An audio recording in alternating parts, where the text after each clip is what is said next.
5월 31일 주일 예배를 임내송 부름으로 하나님께 드리겠습니다. 주님의 성령 지금 이곳에 임하소서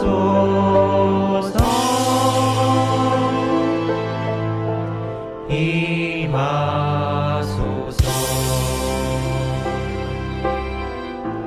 할렐루야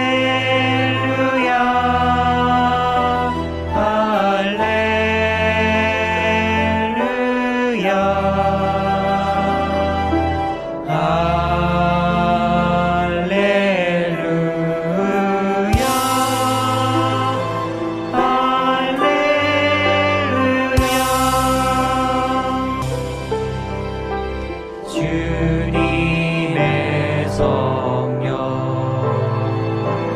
지금 이곳에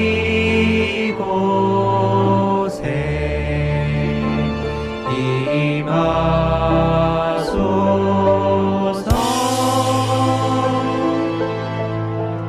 임하소서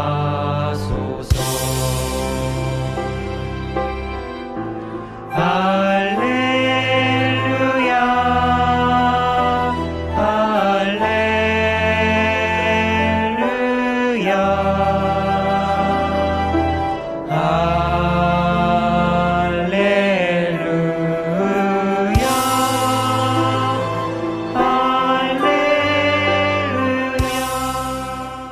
사도신경으로 신앙 고백 드리겠습니다. 나는 전능하신 아버지 하나님, 천지의 창조주를 믿습니다. 나는 그의 유일하신 아들, 우리 주 예수 그리스도를 믿습니다.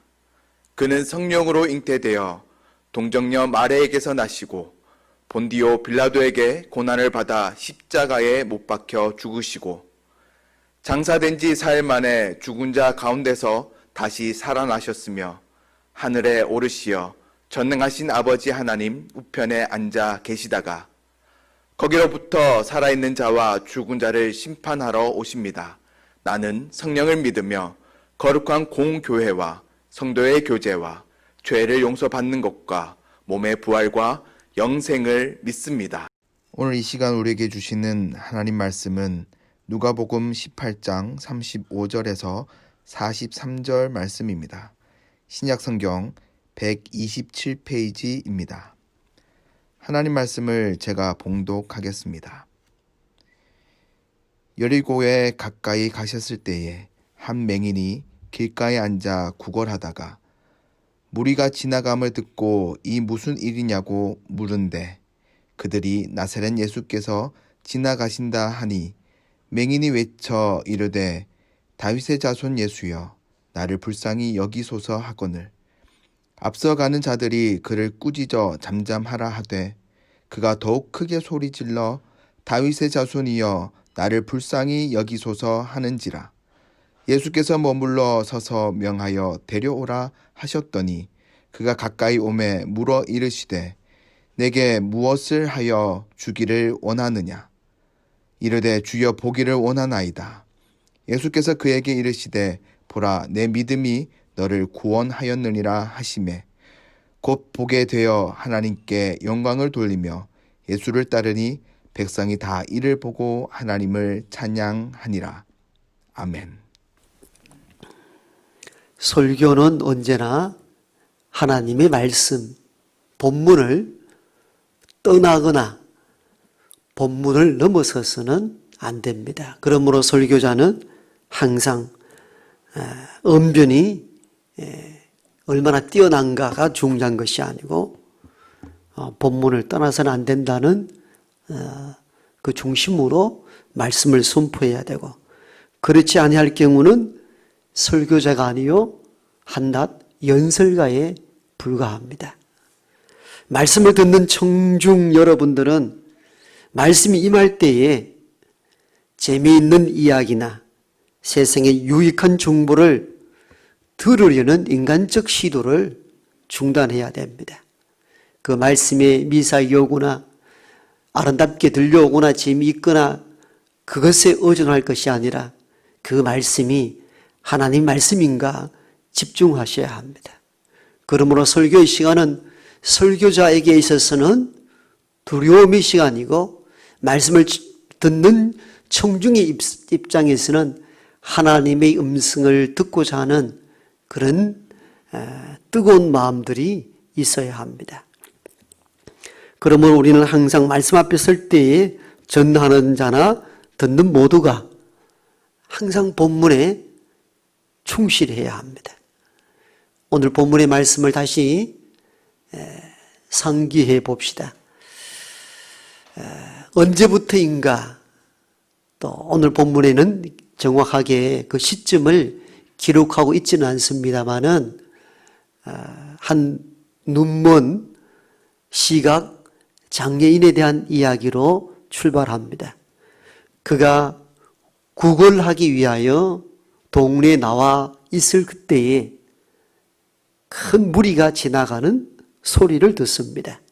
앞은 보지 못했지만도 귀로 들을 수 있으니 무리가 지나감을 알게 됩니다. 이 지나가는 무리의 소리가 무엇인고 하였더니 동네 사람들이 가르쳐 줍니다. 예수가 지나간다고. 그러자 구걸 중에 있던 시각장애인이 그 무리를 향하여서 볼 수는 없지만도 지나가는 소리를 듣고 짐작은 했겠죠. 다윗의 자손 예수여, 나를 불쌍히 여겨달라 합니다. 그러나 주님이 많은 무리로 인하여 듣지를 못했던지 아니면 의도적이었던지 응답이 없습니다.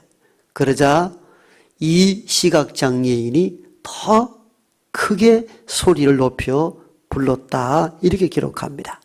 다윗의 자손 예수여, 나를 불쌍히 여기소서. 그러자 주님께서 가던 걸음을 멈추고 그에게 가서는 네가 원하는 것이 무엇이냐? 주님, 내가 보기를 원합니다. 너 믿음이 너를 구원했다. 그러자 그의 비늘같이 덮여있던 그 어두운 눈이 밝게 뜬 사건이 오늘 우리가 읽고 접했던 본문입니다. 여기에서 주님께서는 시각장애인에게 너의 믿음이 너를 구원했다 하십니다. 구원은 주님의 전적 은총이기도 합니다만 인간이 그 전적 은총에 어떻게 반응하는가에 대한 믿음의 여부도 동시에 보고 있다는 것이 본문이 우리에게 증거해 주는 하나님의 메시지입니다. 그래서 너의 믿음이 너를 구원했다. 그 시각장애인의 믿음도 귀하게 보셨다는 것이죠. 그렇다면 우리는 그 시각장애우의 그 믿음이 구체적으로 어떤 것인지 한 번 더, 우리가 2월 달에 좀 다루었던 본문입니다만은 한 번 더 요약 정리하고 마무리를 짓도록 하겠습니다. 먼저 이 시각장애우의 첫 번째 믿음은 세상의 어떤 것이 아닌 오직 주님만 찾았다는 것. 이게 아주 이 시각장애우를 통해서 우리가 도전받아야 될 믿음입니다. 예수님의 주변에는 항상 많은 사람들이 있었습니다. 많은 사람들 중에서는 먹을 것을 얻기 위하여, 병을 치료받기 위하여, 또 예수의 제자들은 높은 자리를 얻기 위하여 각자 이 세상에 필요한 것들을 추구하고 그걸 위하여서 예수 앞에 달려왔습니다마는 이 시각장애인은 먼저는 이렇게 고백합니다. 다윗의 자손 예수여, 나를 불쌍히 여기소서. 그가 먼저 목적하여 찾았던 것은 이 세상에 있는 어떤 것이 아니고 예수님 그 자체였습니다. 눈을 뜨고 뜨지 않고는 그 다음에 문제고, 이 성경의 흐름과 맥을 쫓아갈 필요가 있습니다.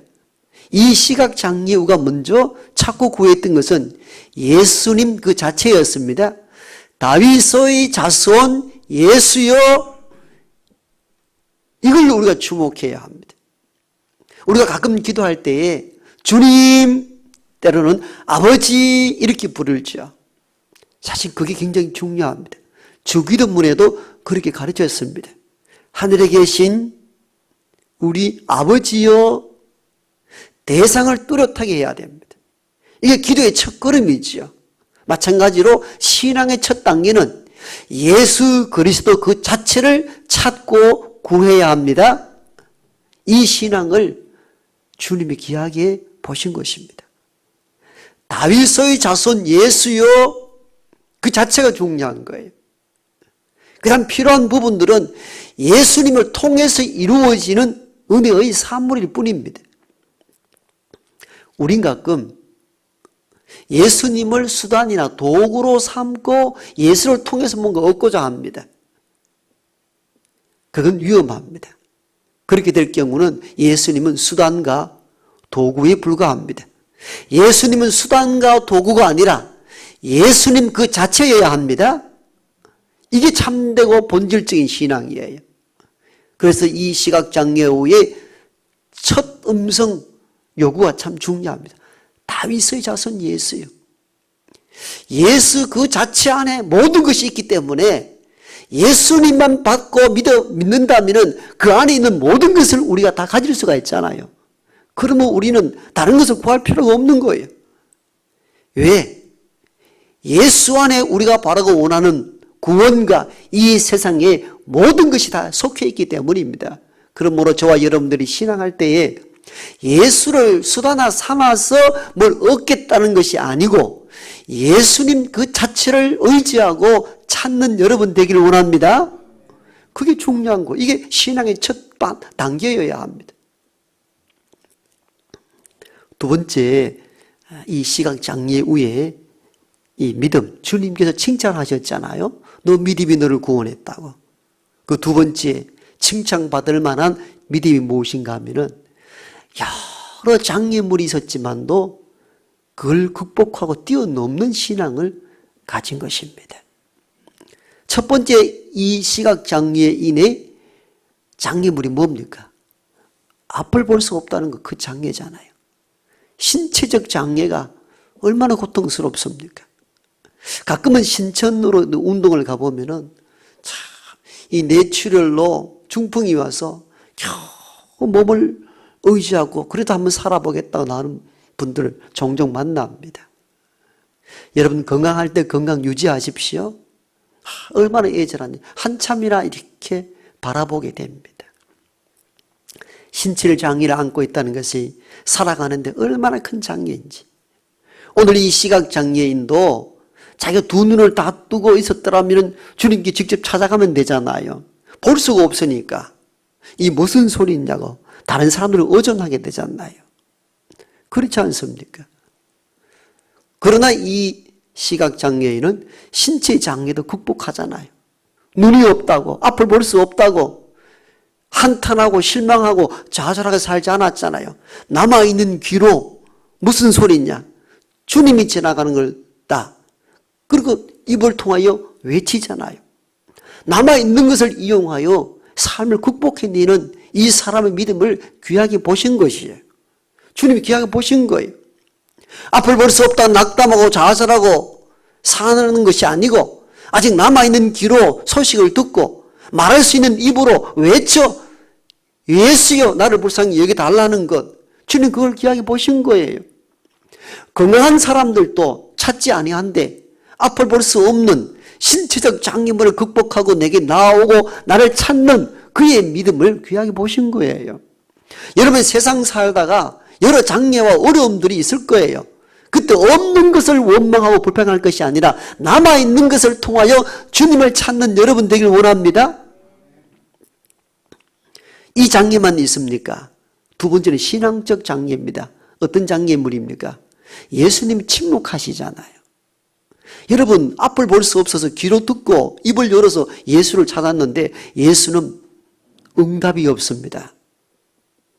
제가 서두에 말씀드린 것처럼 많은 무리의 있다 보니까 듣지를 못했든지 아니면 의도적이었든지. 제가 성경 본문을 읽다 보면은 의도적이었다는 것이 더 정확하다는 생각이 듭니다. 그가 어떻게 대응하는가? 내가 침묵했을 때, 내가 돌아보지 않았을 때, 내가 가는 걸음을 멈추지 아니했을 때 너는 어떻게 그 다음 반응하는가? 그대로 좌절하고 마는가? 돌아설 것인가? 그래도 더 나를 찾을 것인가? 이걸 보시고자 한 것이죠. 여러분, 우리가 가끔 기도를 하고 신앙생활 하면서 주님 나를 좀 도와달라고 자꾸 부르짖었는데도 불구하고 어떤 응답도 없었을 때 여러분 마음 어떠했습니까? 가끔은 좌절하고 가끔은 신앙에 회의감이 오고 이렇게 교회를 가도 되는가? 기도를 해도 되는가? 그런 의심이 들지 않았나요? 그럴 때 있잖아요. 우리가 사람인지라. 여러분, 기도를 1년, 2년도 아니고 10년, 20년 동안 했는데도 어떤 삶의 변화가 나타나지 아니할 때 그래도 계속 기도하시겠습니까? 쉬운 일이 아니에요. 바로 이런 신앙의 깊은 장애, 주님의 침묵은 우리로 하여금 돌아서게 만듭니다. 그런데 이 시각장애에 보십시오. 다윗의 자손 예수여 나를 불쌍히 여기달라는 그 간절한 외침에 주님이 침묵했을 때에도 뒤돌아서거나 낙심치 하거나 포기하지 않았습니다. 또 불렀잖아요. 다윗의 자손 예수여. 그 다음에 더 크게 불렀다고 그랬잖아요. 그러기가 쉽지 않습니다.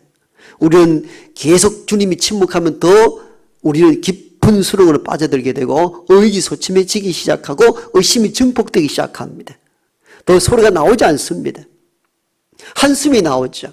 그런데 이 시각장애인의 믿음을 보십시오. 오늘 본문에는 정확하게 그렇게 기록합니다. 더욱 크게 소리질러. 낙심치 않았다는 증거죠. 여러분, 우리가 신앙생활 하다가 가끔은 우리의 기도에 응답지 아니하고 주님이 잠잠하여 침묵한다 할지라도 낙심치 말고 이 시각장애인처럼 더 크게 소리질러 주님을 찾는 여러분 되길 원합니다. 이게 신앙이죠. 여기에서 그치는 것이 아니었잖아요. 예수를 따랐던 주변의 사람들이 방해라는 장애물을 또 경험합니다. 자기는 앞도 보지 못하여 소리를 외칠 수밖에 없는 그런 삶의 애환 속에 외쳤는데 사람들이 시끄럽다, 잠잠하라 이야기합니다. 얼마나 속상한 일들입니까? 사실 우리의 믿음 생활 가운데 상처 입는 대부분은 교인들이 우리를 상처를 줘요. 여기서 잠잠하라 했던 이들이 누구였겠어요? 예수를 따랐던 무리들이었습니다. 사실은 가장 큰 상처와 아픔을 남긴 이들 주변에 누구냐? 주로 세상 사람들이 아니고 교회 열심히 다니는, 그래도 나름대로 주님을 열심히 찾고 일한다는 사람들이 우리의 상처와 아픔을 남깁니다. 그래서 대부분 우리는 교회를 떠나게 되고 신앙의 회의감을 갖게 됩니다. 이 교회 아니면 교회 다닐 데가 없나? 저 사람 때문에 나 교회 다니지 못해. 이게 신앙의 큰 장애물이죠. 그런데 이 시각장애인 보십시오. 잠잠하라, 시끄럽다 할 때도 낙심치 않았습니다. 그걸 뛰어넘어서 한 번 더 외치잖아요. 신앙의 장애물이 없다고요? 항상 장애물은 우리 주변에 도사리고 있습니다. 그것 때문에 뒤를 물러서거나 신앙을 포기하거나 넘어지지 마십시오. 장애물은 뛰어넘으라고 설치한 것입니다. 그래서 신앙을 성숙시키고 한 단계 업 시키려면 여러분 앞에 놓여 있는 신앙의 장애물들을 뛰어넘을 수 있기를 소망합니다.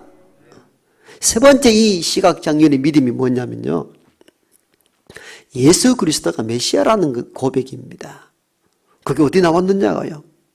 본문을 읽어보면은 이 시각장애인이 주를 향하여 이렇게 고백합니다. 다윗의 자손 예수여. 다윗의 자손이라는 이 메시지는 뭘 의미합니까? 유대인들은 오랜 지배를 받았습니다. 바벨론, 바사제국, 페니키아, 알렉산더, 로마, 수천 년 지배 동안에도 그들이 견딜 수 있었던 유일한 사상이 뭐냐면은 메시아 사상이었습니다. 언젠가는 우리 위에 메시아가 이 땅에 오실 거라는 메시아 사상. 메시아 사상은 어디로 출발하는가 하면은 다윗의 계통에서 메시아가 온다는 구약 선지서의 말씀을 믿고 엄혹한 제국 시제의 억압 가운데서 견딜 수 있었던 그런 적인 능력이고 힘이었습니다. 그래서 오늘 이 시각장애인이 예수를 부를 때 다윗의 자손이라 불렀던 이 메시지가 굉장히 중요합니다. 다윗의 자손이라는 이 의미는 다윗의 계통에서 나실 메시아는 고백이 포함된 내용입니다. 다른 복음서를 보면 이렇게 기록되어 있죠. 나사렛 청년이라고. 예수를 부를 때 나사렛 청년 뭡니까?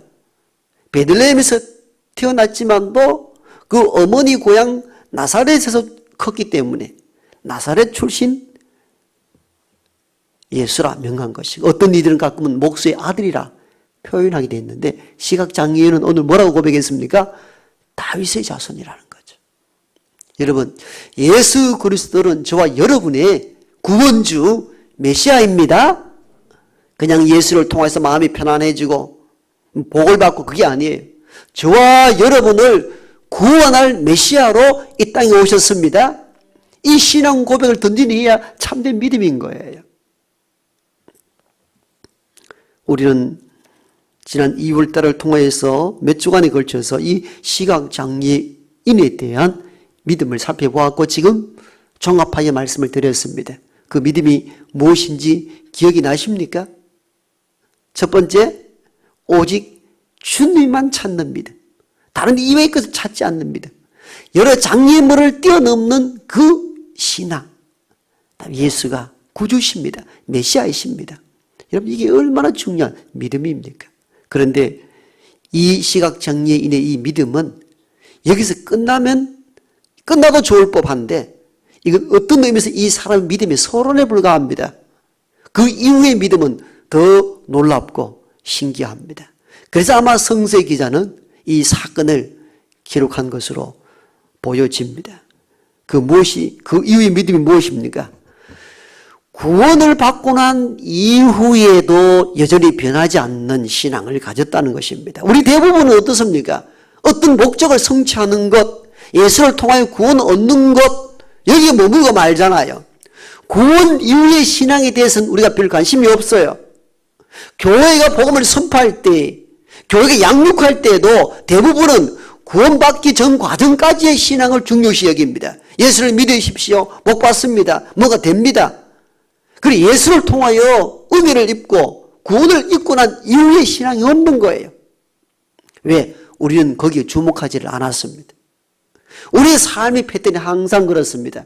어떤 목적 지향적입니다. 뭘 이루기 위한 과정 속에서는 열심을 다하는데 이루고 난 이후의 삶에 대해서는 별 관심이 없어요. 성경 읽기에도 마찬가지입니다. 구원받기까지 과정에 대한 믿음을 잘 이야기하는데 구원받고 난 이후의 믿음에 대해서는 관심이 없습니다. 그러니까 오늘 우리의 믿음의 패턴들이 항상 10년, 20년, 30년 전과 동일한 것이 바로 이 문제 때문입니다. 그런데 이 시각장애인의 믿음을 보십시오. 구원 이후의 믿음이 참 놀랍습니다. 구원받기 전까지는 장애물도 극복하고 예수가 나의 메시아임을 고백하여서 구원을 받았습니다. 그러고 난 이후에 그는 하나님께 영광을 돌렸습니다. 오늘 본문에는 구원받았다는 내용 이 뒤에 내용을 더 추가적으로 기록하고 있는데 정확하게 43절에 보니까 그가 하나님께 영광을 돌리니라. 아멘. 여러분 아멘입니까?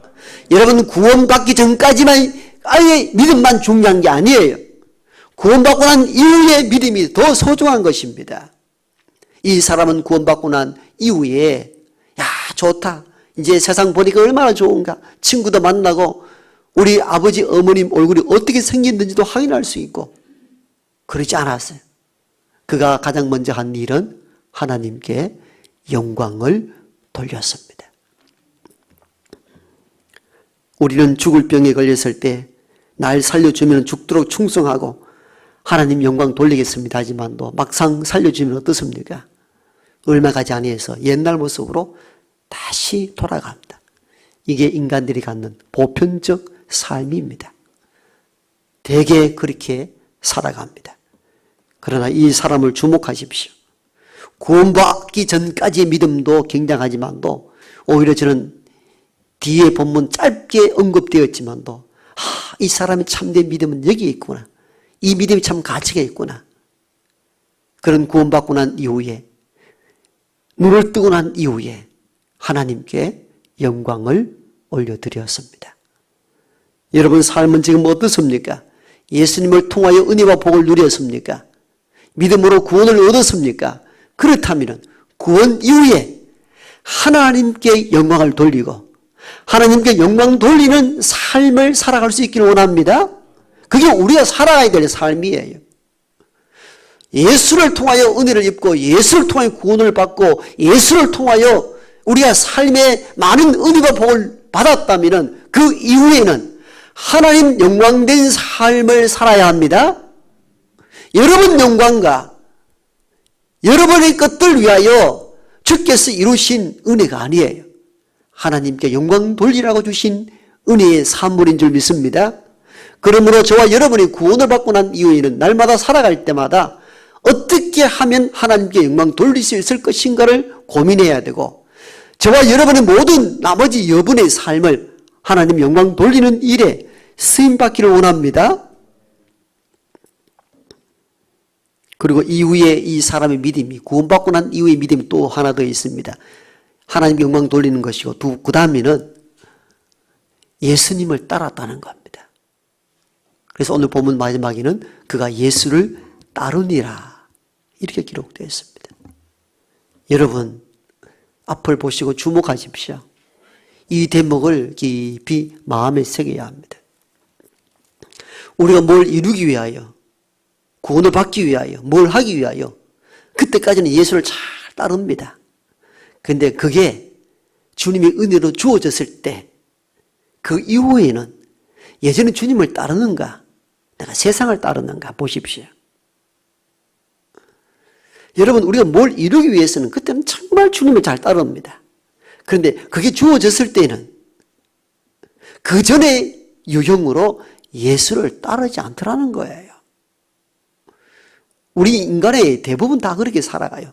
어떤 것을 목적하여 달려갈 때는 막 죽자 살아 내 죽었다 생각하고 자기 의지나 자기 자존심도 다 얻고 나갔던 분이 그걸 딱 이루는 순간 사람이 확 바뀝니다.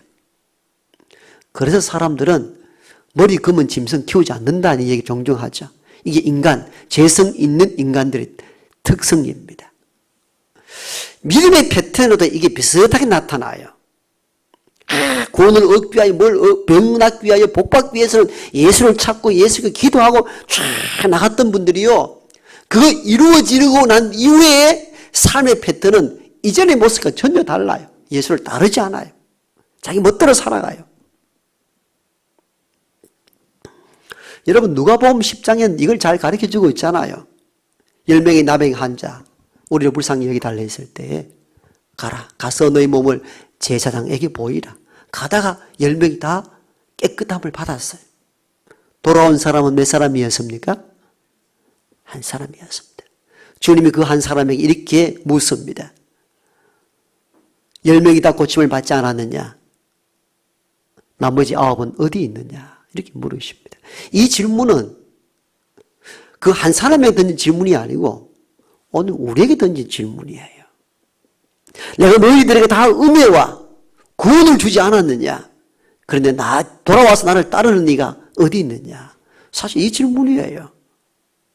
저와 여러분에게 던진 질문이에요. 예수님을 통하여 은혜와 구원을 입었느냐? 그럼 어디 갔느냐? 여러분 진짜 중요한 믿음은요. 은혜를 입고 구원받고 난 이후에 지속적으로 그 이전과 동일한 마음으로 예수님을 따름에 있습니다. 이게 참된 신앙입니다. 시각장애인의 참된 믿음 결정판은 바로 여기에 있습니다. 그는 그가 예수를 통해 은혜를 입기 위해서 주님을 찾았지만도 그 은혜를 입고 난 이후에 자기 길로 돌아가지 않았다는 거예요. 이거 얼마나 소중한 것입니까? 대부분 인생은 다 그렇게 자기 세상길로 따라갔지만도 이 시각장애인은 은혜를 입고 구원을 받고 눈을 떴지만도 세상길로 가지 아니하고 주님을 따랐다는 거예요. 여러분 주님으로부터 부름을 입었으면 그 다음에는 따름이 있어야 합니다. 신앙의 구조는 부름과 따름입니다. 이게 조화가 되어야 됩니다. 불러주신 은혜를 입었다면 따라야 되는 거예요. 여러분 복음서에 보면 아기 예수가 태어날 때에 동방의 박사들이 예수를 찾아와서 경배하고 돌아갈 때는 어떻게 했다고요? 다른 길로 돌아가니라. 다른 길로. 왔던 길이 아니고, 왔던 길은 평탄한 길이고 대로였다면 다른 길은 험악한 길이고 좁은 길입니다. 왜? 당시에 다윗 왕이 이 땅에 이스라엘의 왕이 태어났다 라고 하니까 그 왕이 이 세상 통치의 왕인 줄 알고 나 외에 어떤 왕이 있느냐, 그를 죽여야 된다고 생각하고 너희들이 아기 예수를 보고 경배하고 난 뒤에 내게 알려달라. 그럼 나도 가서 아기 예수께 경배하게 하겠다. 속인 거죠. 장소를 알아서 그 이스라엘의 새로운 왕으로 태어난 그 아기 예수를 죽일 작정으로 동방의 박사들에게 주문한 것인데, 동방의 박사들이 이 어명을 받고 아기 예수께 가서 경배하고 돌아올 때는 성령이 그들을 깨닫게 하십니다. 다른 길로 돌아가라 하자 동방의 박사들이 성령의 지시에 따라 다른 길로 돌아갔다.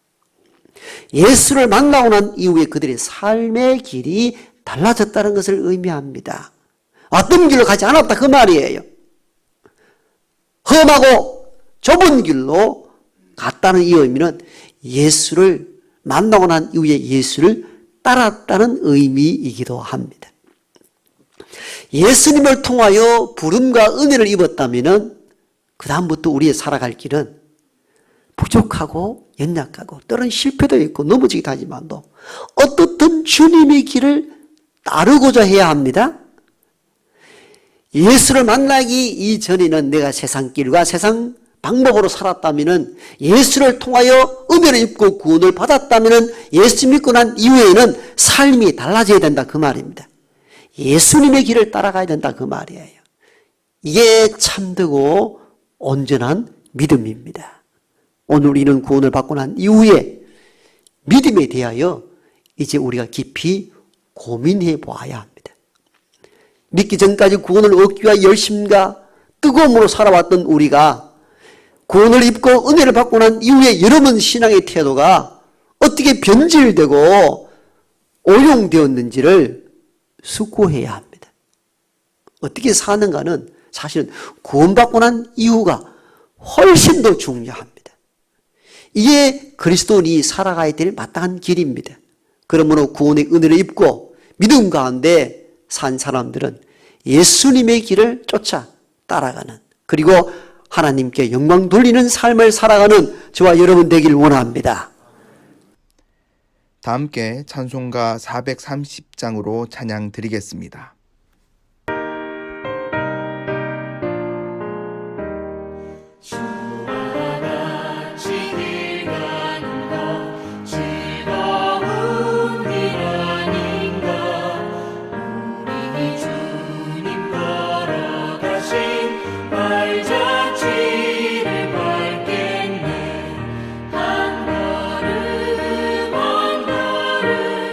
주 예수와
이제는 낮은 곳까지 오셔서 우리 위에 자신을 내어놓으신 우리 구주 예수 그리스도의 은혜와 하나님의 크고 놀라우신 사랑하심과 성령의 내주 교통하심이 구원받기 이전보다 구원받고 난 이후에도 더욱 주님을 따르기를 작정하는 여기 모인 하나님의 모든 권속들과 힘들고 어려운 삶을 꾸려가는 지구촌의 모든 백성들 머리 위에 이제부터 영원토록 함께 하옵시기를 간절히 축원합나이다.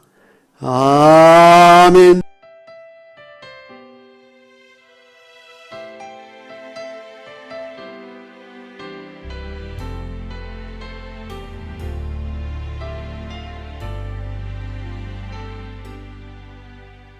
고단한 인생길 힘겨운 오늘도 예수 내 마음 아시네.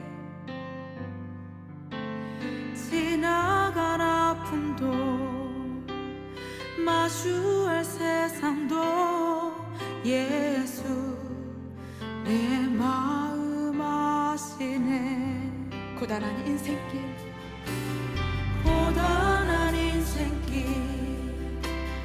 힘겨운 오늘도 예수 내 마음 아시네. 지나간 아픔도 마주할 세상도 예수 내 마음 아시네. 믿음의 눈 들어 주를 보리. 이 또한 지나가리라. 주어진 내 삶의 시간 속에 주의 뜻 알게 하소서. 하루를 살아도